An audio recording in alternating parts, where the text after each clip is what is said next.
Assalamualaikum warahmatullahi wabarakatuh. Salam sejahtera untuk kita semua. Salam, Om Swastiastu, Namo Buddhaya, Salam Kebajikan. Yang saya hormati tim penilai pernyataan diri Unjuk Perguruan Tinggi.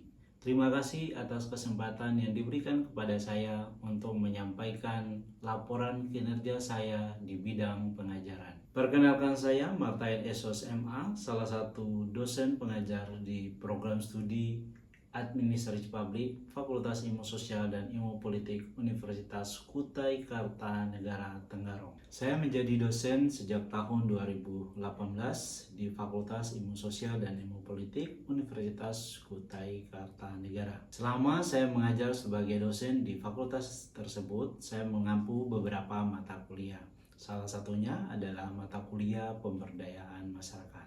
Mata kuliah pemberdayaan masyarakat terdiri dari 3 SKS dan merupakan mata kuliah wajib yang ada di semester ganjil. Mata kuliah pemberdayaan masyarakat merupakan mata kuliah yang bertujuan untuk membekali mahasiswa dengan pemahaman konseptual dan praktis tentang proses pemberdayaan dalam konteks pembangunan masyarakat.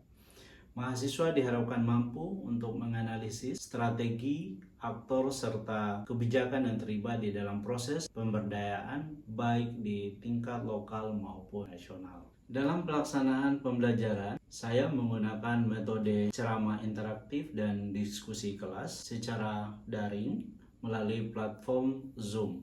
Pendekatan ini saya pilih untuk mendorong partisipasi aktif mahasiswa dalam memahami materi serta memberikan refleksi kritis melalui interaksi dua arah.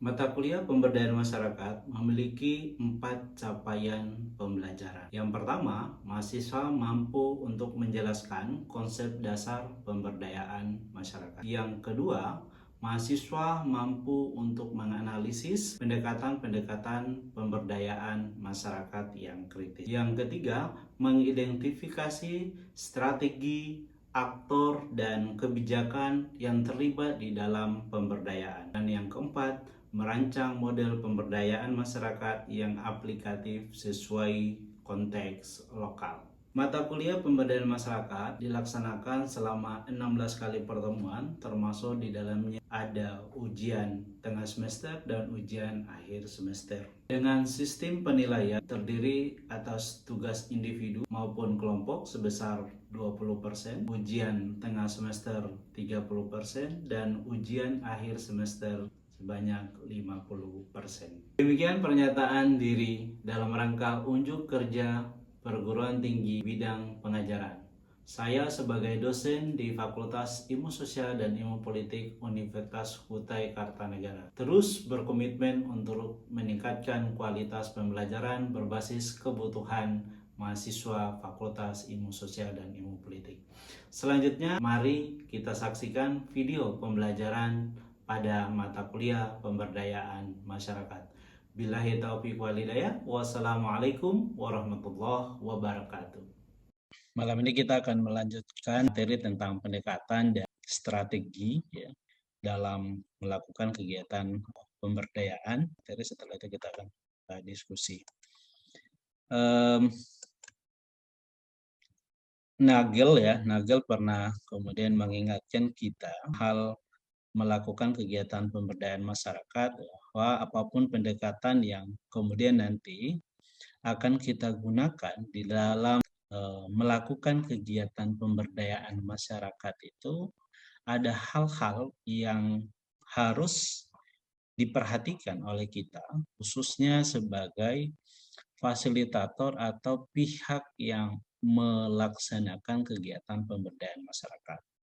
Sehingga kegiatan pemberdayaan masyarakat yang kita lakukan itu tidak gagal atau tidak menjadi tidak tepat sasaran.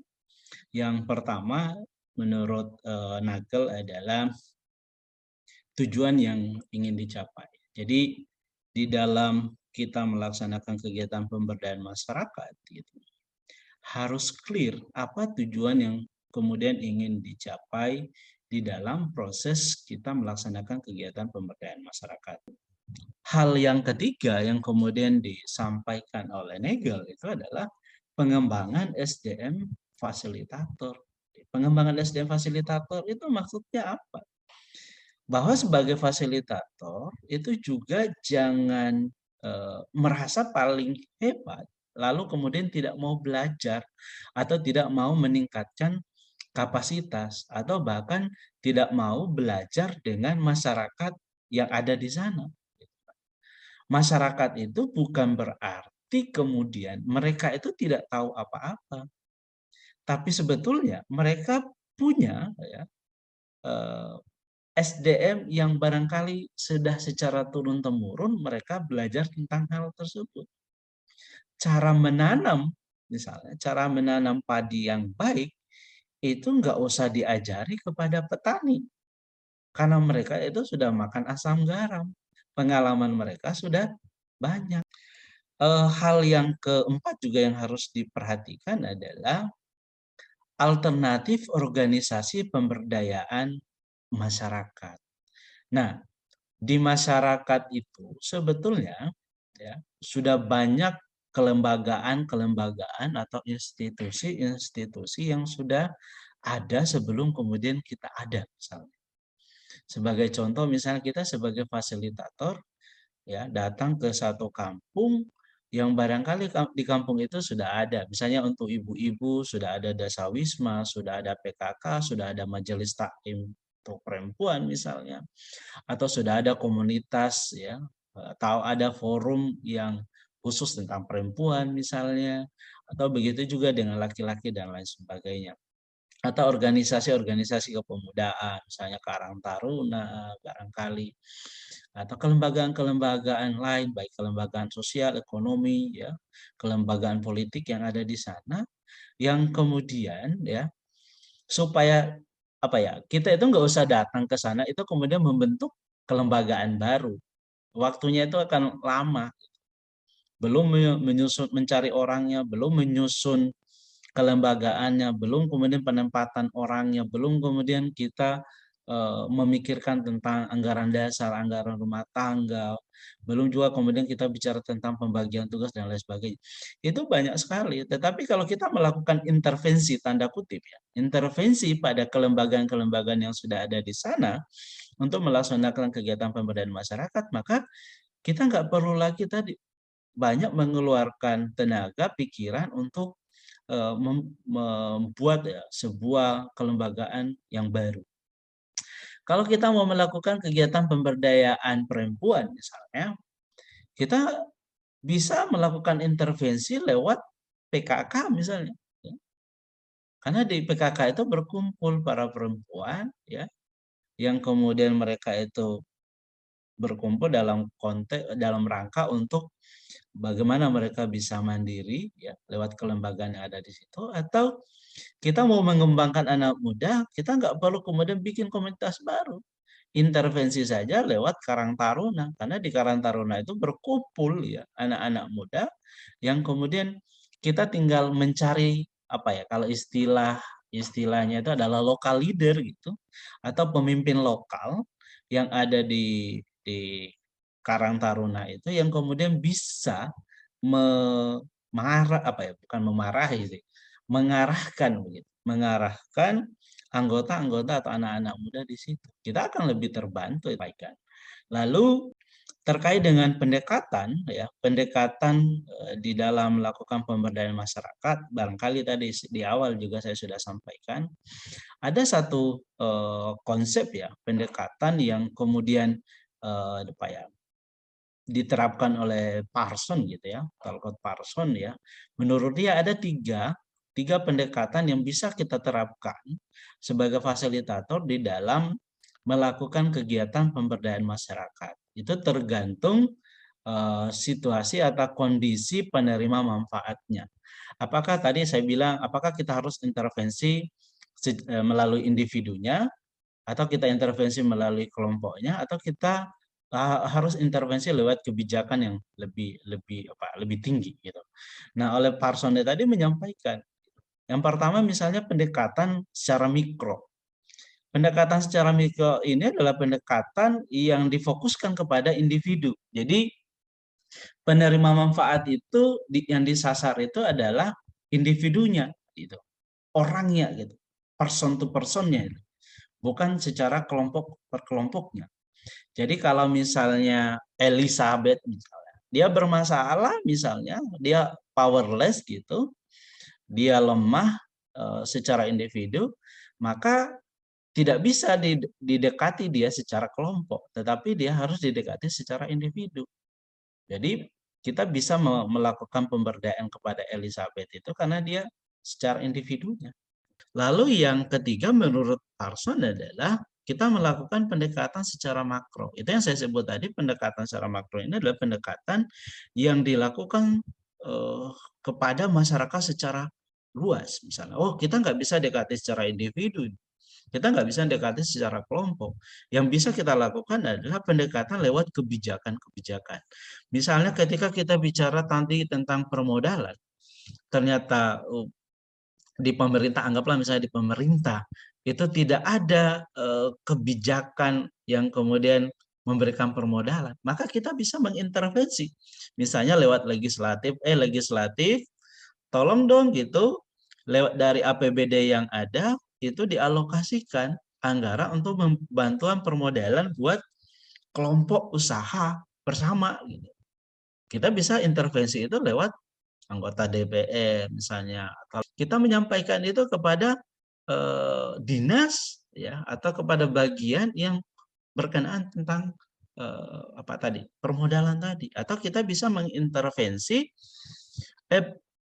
perusahaan itu udah lama loh beroperasi di tempat kami tapi tidak ada kontribusinya buat masyarakat di sekitar. Tolong dong pemerintah daerah buat kebijakan yang bagaimana kemudian perusahaan itu bisa berkontribusi kepada masyarakat di sekitar mereka lewat CSR yang misalnya yang mereka berikan. Itu kan bisa kita lakukan dan itu bisa diperlakukan khususnya tadi untuk menangani persoalan yang levelnya lebih luas, lebih apa ya, lebih menantang gitu, yang kemudian tidak bisa didekati secara individu ataupun secara kelompok. Itu yang disampaikan oleh Parson. Lalu kemudian ada juga yang disampaikan oleh Prof. Mardikanto misalnya, ada beberapa pendekatan. Misalnya pendekatan partisipatif. Artinya bagaimana kemudian di dalam melakukan kegiatan pemberdayaan masyarakat itu kita bisa melibatkan seluruh komponen yang ada di masyarakat gitu. Lalu ada juga kemudian pendekatan kesejahteraan. Kalau pendekatan kesejahteraan ini biasanya ada kaitannya dengan kebutuhan mendasar. Jadi orang lapar itu nggak bisa kita berdayakan misalnya untuk berpikir, kita buat usaha A, B, C, dan D ya, gitu. Nggak bisa kita melakukan, pasti mereka akan mantul, gitu. Mereka nggak akan terima itu, gitu. Maka perlu kemudian kita melakukan pendekatan untuk kesejahteraan. Ada juga kemudian pendekatan pembangunan berkelanjutan. Pendekatan pembangunan berkelanjutan ini sebetulnya juga ada kaitannya bagaimana mempersiapkan generasi ke depan. Misalnya, kenapa sih hutan itu harus dijaga supaya tidak terjadi banjir dan lain sebagainya? Kenapa sih sumber daya alam itu harus di penggunaannya itu lebih apa ya, lebih terkendali ya gitu, lebih terkendali supaya regenerasi atau generasi selanjutnya itu masih bisa merasakan. Lalu ada juga pendekatan advokasi ya. Pendekatan advokasi ini sebetulnya diambil atau direduksi dari konsep di ya, hukum ya. Pendekatan advokasi. Advokasi itu kan pendampingan. Pendampingan. Nah, bagaimana juga kita di dalam konteks melakukan pemberdayaan masyarakat itu bisa membantu mereka kemudian mengorganisir diri untuk meningkatkan nilai bargaining masyarakat. Nah, biasanya paling banyak dilakukan oleh pendekatan advokasi ini lebih banyak dilakukan oleh teman-teman NGO atau teman-teman LSM atau teman-teman praktisi hukum misalnya di dalam melakukan pendampingan atau advokasi kepada masyarakat yang apa namanya dirampas haknya. Misalnya biasa itu yang sering itu lahannya dirampas ya, sehingga harus berjuang secara bersama. Nah, biasanya didekati oleh pengacara itu, kemudian atau didekati oleh teman-teman NGO, kemudian mereka melakukan demonstrasi dan lain sebagainya, sehingga suara-suara mereka bisa didengarkan. Nah, itu juga pendekatan yang bisa diterapkan. Tapi sekali lagi ini juga disesuaikan dengan situasi dan kondisi apa yang ada. Tidak bisa ini juga diterapkan di sembarang kalau memang kondisinya tidak sesuai. Lalu bicara tentang strategi, ya saya pikir strategi itu Anda paham sendiri ya, langkah-langkah yang kemudian dilaksanakan demi mencapai tujuan, atau bahasa yang paling sederhananya sebetulnya eh, apa ya, strategi itu ya cara untuk bagaimana mencapai tujuan, atau strategi itu ya sebuah rencana di mana dengan direncanakan harapannya itu bisa mencapai apa yang kemudian kita harapkan. Atau banyak sekali pemahaman-pemahaman yang lain tentang strategi yang barangkali teman-teman bisa baca sendiri. Nah, ada beberapa strategi ya barangkali di dalam proses pemberdayaan masyarakat. Kalau tadi kita bicara tentang pendekatan, nah ini kita bicara tentang strategi. Nah, yang pertama ada paling tidak ada 5 strategi di dalam melakukan kegiatan pemberdayaan masyarakat. Ini sebetulnya konsep yang menurut Prof. Madikanto ya. Ada 5 strategi. Pertama adalah di dalam menerapkan strategi pemberdayaan masyarakat itu yang pertama adalah strategi pemungkinan. Artinya pemungkinan itu memungkinkan ya masyarakat itu bisa terlibat, memungkinkan masyarakat itu mencapai apa yang menjadi hak-hak mereka, memungkinkan masyarakat itu bisa terlibat secara penuh. Lalu yang kedua adalah strategi penguatan. Strategi penguatan itu biasanya bisa diterapkan kepada masyarakat atau kelompok masyarakat yang lemah. Artinya mereka tidak punya kekuatan, mereka tidak punya power, mereka terbelakang, maka ini perlu harus dikuatkan. Dikuatkan dengan harapan mereka punya kemandirian. Nah, dengan mereka mandiri, mereka punya nilai bargaining, bisa memperjuangkan apa yang menjadi hak-hak mereka. Lalu yang ketiga itu adalah perlindungan. Perlindungan ini biasanya lebih diidentikan kepada kelompok-kelompok masyarakat yang apa ya, terancam gitu, baik secara individu ataupun secara kelompok. Maka mereka ini harus dilindungi. Yang paling sering misalnya perlindungan, misalnya nih kita melakukan kegiatan pemberdayaan kepada korban gitu ya, perempuan korban kekerasan misalnya, atau anak ya korban kekerasan, maka juga kita tentu bisa menerapkan strategi perlindungan mereka. Yang pertama kita adalah mengupayakan mereka ini terlindungi dulu, minimal terlindungi hidup mereka, jangan sampai mereka berada di dalam keterancaman gitu. Artinya terancam hidupnya, maka kita juga nggak bisa. Maka strategi pertama yang harus kita lakukan adalah melindungi mereka sehingga mereka tidak terancam. Nah, baru kemudian setelah mereka tidak merasa terancam, baru kita bisa melakukan pendekatan-pendekatan yang lain. Lalu yang selanjutnya adalah strategi penyokongan. Strategi penyokongan ini biasanya ya, kita membantu mereka. Sebetulnya mereka ini punya kemampuan, mereka masih bisa berdiri, tapi tidak bisa berdiri dengan sangat baik. Maka perlu kita sokong, perlu kemudian kita support mereka, sehingga kemudian mereka ini bisa berdiri untuk kemudian mencapai tujuan mereka ya. Mungkin kalau kita analogikan ini seperti, mohon maaf gitu, orang yang barangkali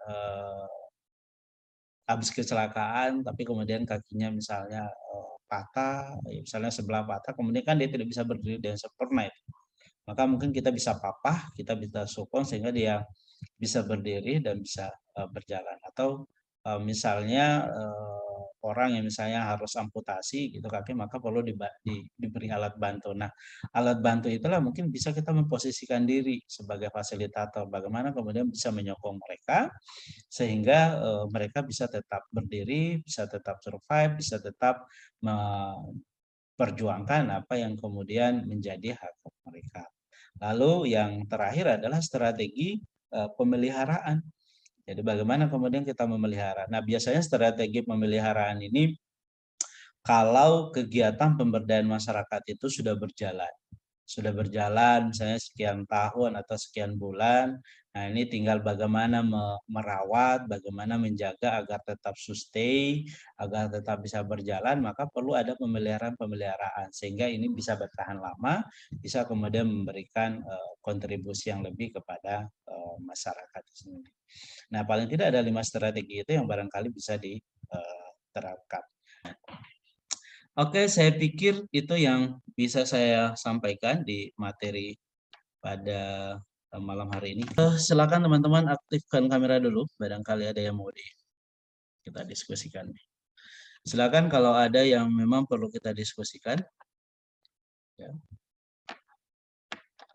Ada yang mau ditanya enggak? Saya kalau nggak ada yang tanya tuh sedih, suka sedih gitu. Ini Saya Bang. Siapa? Oh, Jainal. Oke, silakan Jainal.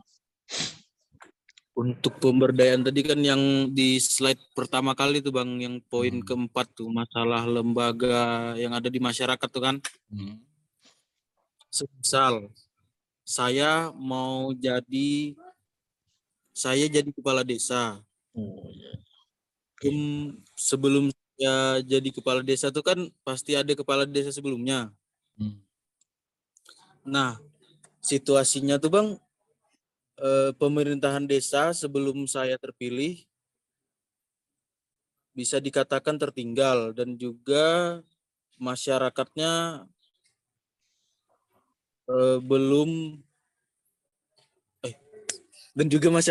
masih tertinggal. Nah, langkah yang harus saya lakukan untuk memberdayakan masyarakat itu gimana Bang?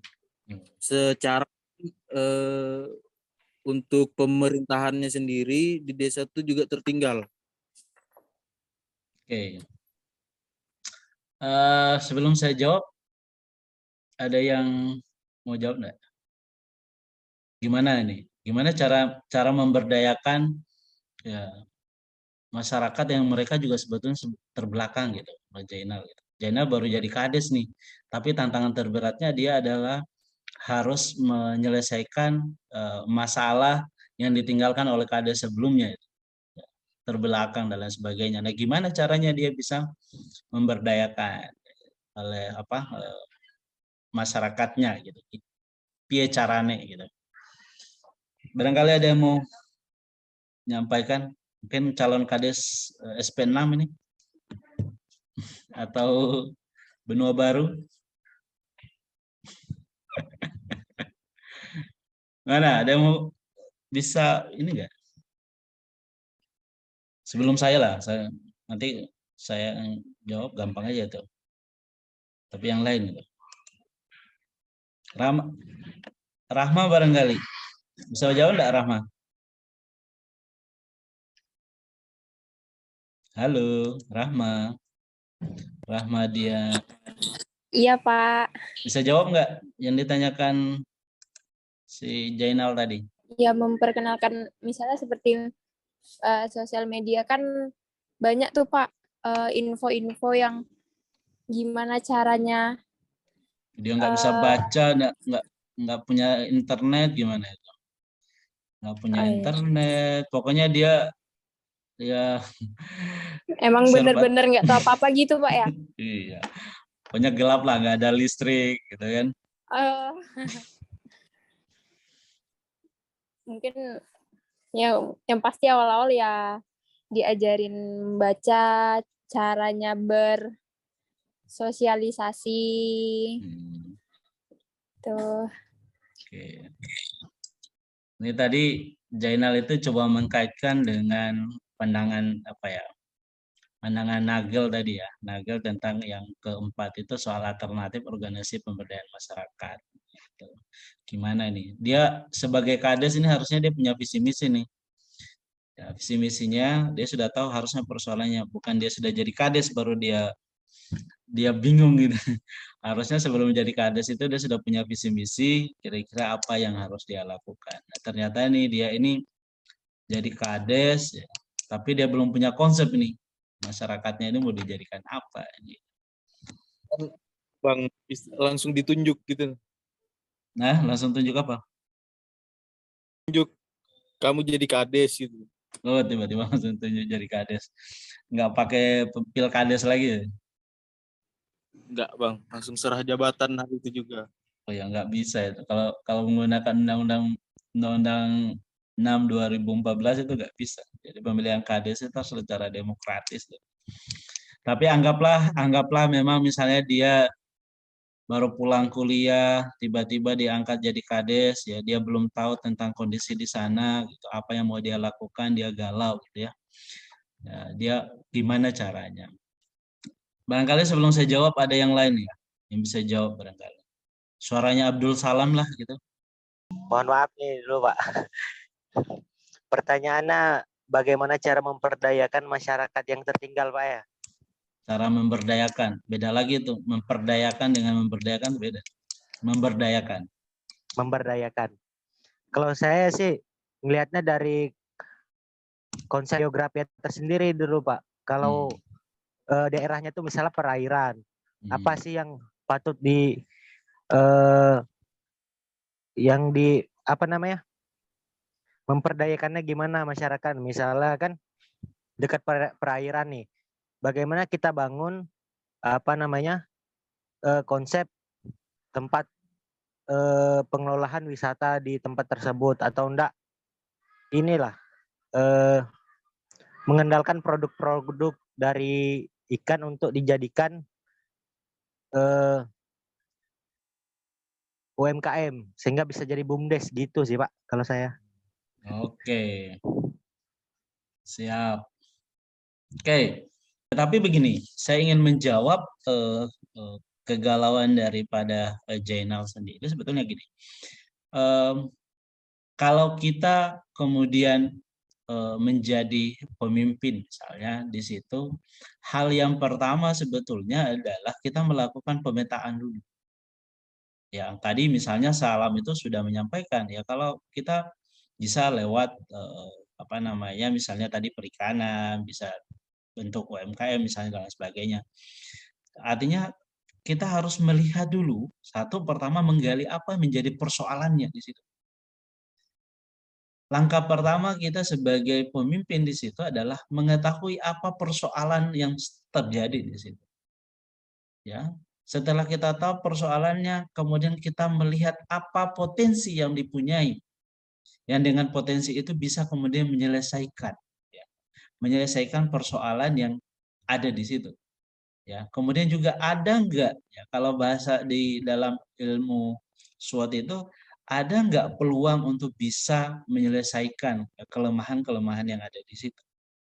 Lalu juga kemudian saya pikir banyak ya sumber daya misalnya baik sumber daya ekonomi, sumber daya sosial gitu, kemudian sumber daya finansial yang ada di situ itu harus digali secara baik dan itu harus terpetakan gitu.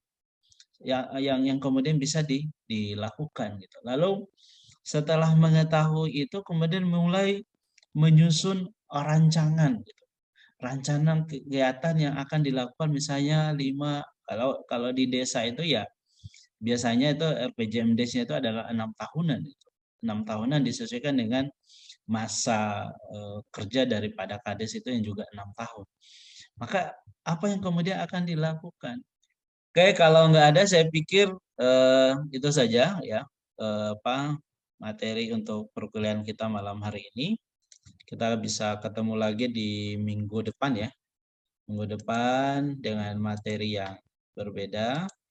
Mohon maaf kalau ada salah-salah kata dalam penyampaian saya. Jika tidak ada yang dipahami boleh nanti ditanyakan dan saya akhiri. Billahi taufik wal hidayah. Assalamualaikum warahmatullahi wabarakatuh.